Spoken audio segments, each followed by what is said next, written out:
whoever humbles himself like this child is the greatest in the kingdom of heaven." These words from Jesus in Matthew 18 invite us into a profound truth. The path to greatness is through humility. In a world that often values power, status, and achievement, Jesus offers a radically different perspective. He places a child before his disciples and says, "Unless you change and become like little children, you will never enter the kingdom of heaven." What does this mean? To Jesus, humility isn't about weakness. It's about openness, trust, and the willingness to let go of ego.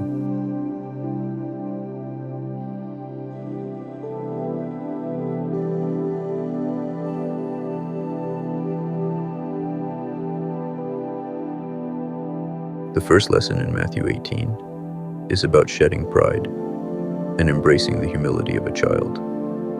A child doesn't carry the weight of status or the illusion of control. They live with simplicity, faith, and dependence on others. Jesus calls us to return to this state, not in ignorance, but in surrender. To humble ourselves is to let go of the need to be first, to be right, or to be in control. He says, "Whoever receives one such child in my name receives me." This is a call to embrace humility not only in ourselves, but also in how we treat others, especially the vulnerable. The next teaching in Matthew 18 is a warning. If anyone causes one of these little ones to stumble, it would be better for them to have a millstone hung around their neck and to be drowned in the depths of the sea. This vivid imagery reminds us of the responsibility we bear for one another. Our actions, our words, and even our silence can either uplift others or lead them astray.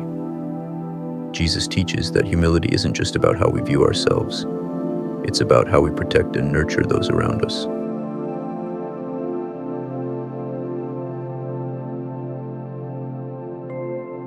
Matthew 18 then moves to the parable of the lost sheep.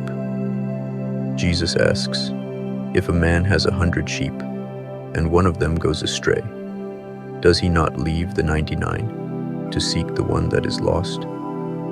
This parable reveals the heart of divine love, a love that seeks the lost, values the individual, and celebrates every return. To Jesus, no one is beyond redemption. No one is forgotten. The shepherd's joy in finding the lost sheep reminds us that every soul matters, no matter how far they've wandered.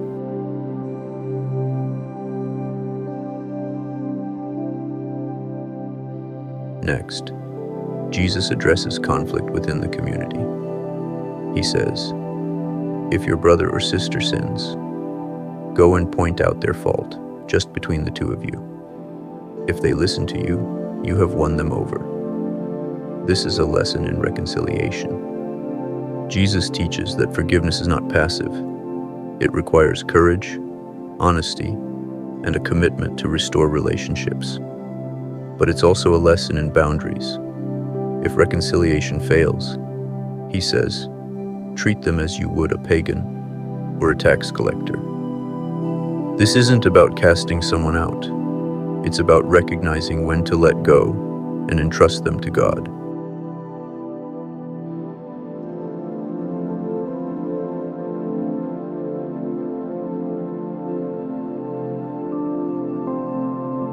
The chapter culminates in the parable of the unforgiving servant.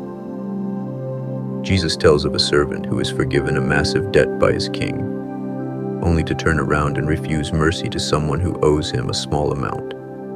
The king's response is clear. "Shouldn't you have had mercy on your fellow servant, just as I had on you?" Here, Jesus shows us that forgiveness is not optional. It is a reflection of the mercy we've received. To hold on to anger or grudges is to deny the grace that has been freely given to us.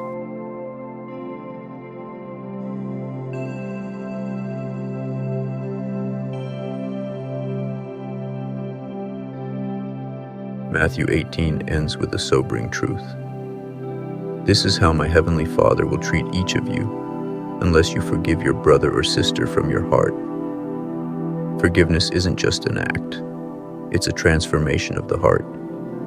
It's letting go of resentment and choosing love over bitterness. As we walk the path of humility, reconciliation, and forgiveness, we align ourselves with the kingdom of heaven. Jesus invites us to see others as he sees them, with compassion, patience, and a willingness to seek unity. The question is, will we accept this invitation?